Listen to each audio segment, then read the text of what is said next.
I have to hold your breath. Get this one a little bit closer. Little brush down.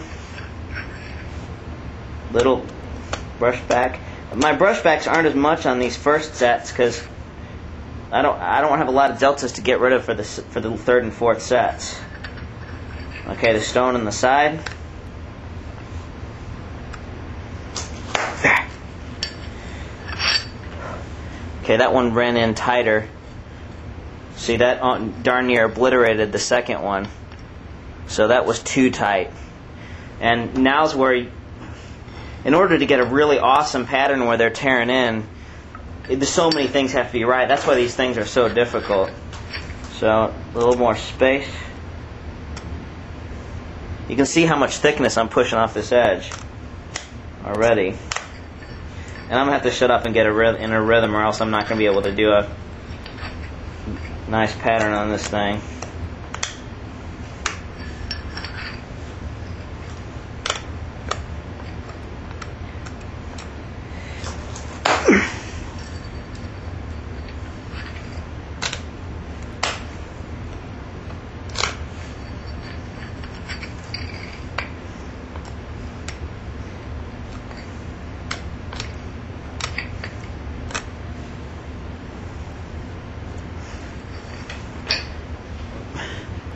You see that little bit of flake in that tool right there?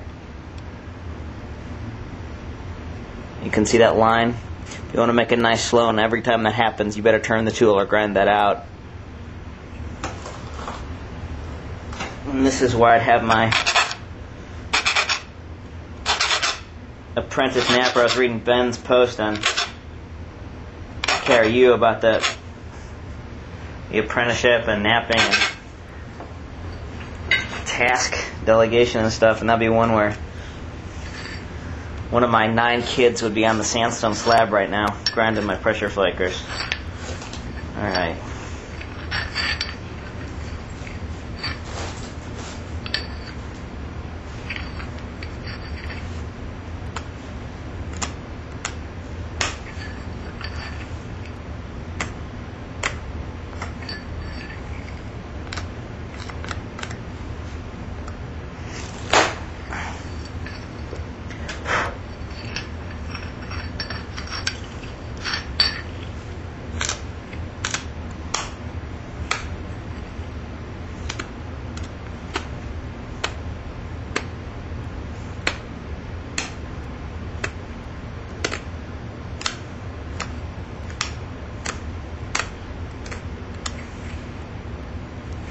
Sometimes when you know the material's a little bit tough in a spot, you gotta pick it up and do a teeny, just a little flake like that to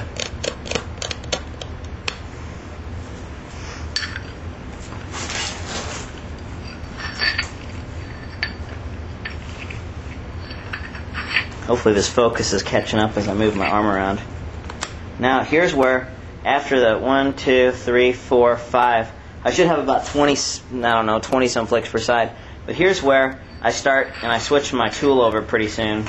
Put my anvil stone. I think I'll do one more flake and then I'll switch the anvil stone to the other side.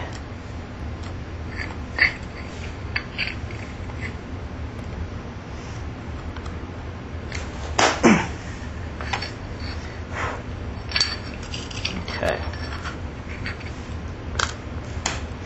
The first 2 sets pattern isn't as strong. Well, on some of them it is almost. And in order to get 4 strong sets, you have to have a really good rock and barely turn your edge in between sets, and it's just not. I just can't do that on this one. Alright. I switched sides. Alright. I've got my anvil stone to where the other, it's just back off where it's going to contact the other. I don't want this, in other words, I don't want my next flake running into the anvil stone. And in this instance, I want it to go out, so sometimes I trap. Sometimes I continue using the anvil stone here. If I have a thin spot here and I want to break that flake off, but here I'm just going to put it here.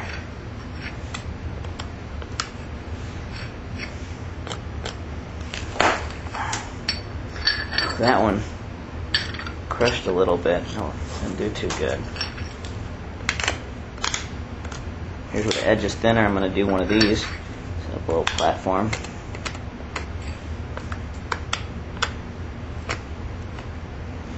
You wouldn't think of pressure flaking platforms as being like little advanced things, but they really are their own little super advanced, teeny little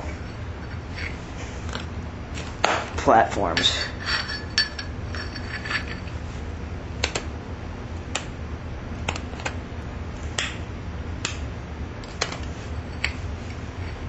I better start getting some. That was a honkin' big pressure flake there.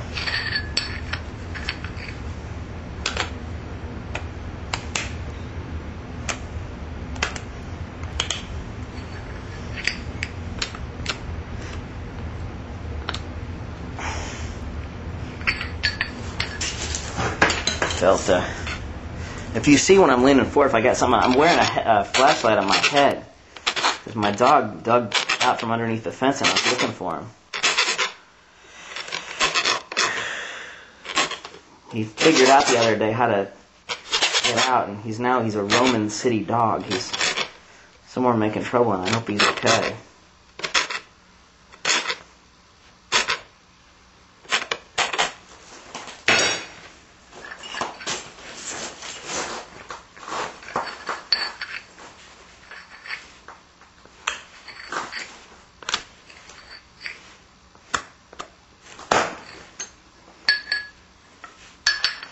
That one stopped as it hit the leather, but it doesn't matter because I've got to, I'll get it on the next side, on the next set. Now when they start getting really wide like this, you gotta space them a little bit. And I'm not in a rhythm right now. I'm gonna shut up and try to, this is a crucial section here.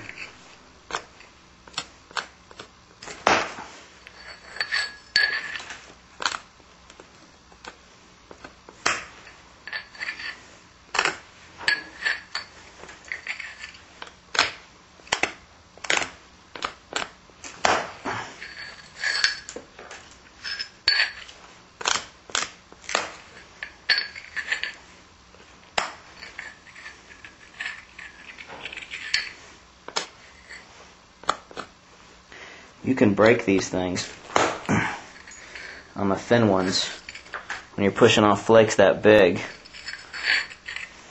Now, if this were heated Novaculite or some really brittle material, I couldn't be building these edges and pushing on them. I'd be lipping the edges and just breaking this thing. These flakes, I'm pushing on this thing pretty hard. I mean, you really need good raw stone to make these things and have the edges when I'm turned right.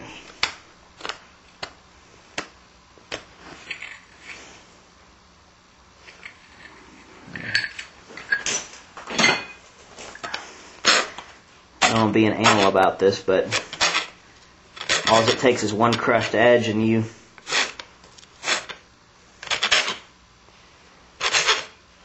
get a bad flake. And it's the flake that everybody picks up and rubs on their piece and looks at it and thinks, well, too bad about that flake. So you end up with those a lot of times anyhow in the Newton.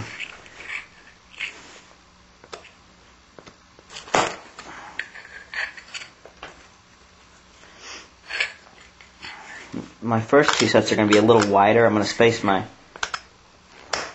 second two sets a little closer.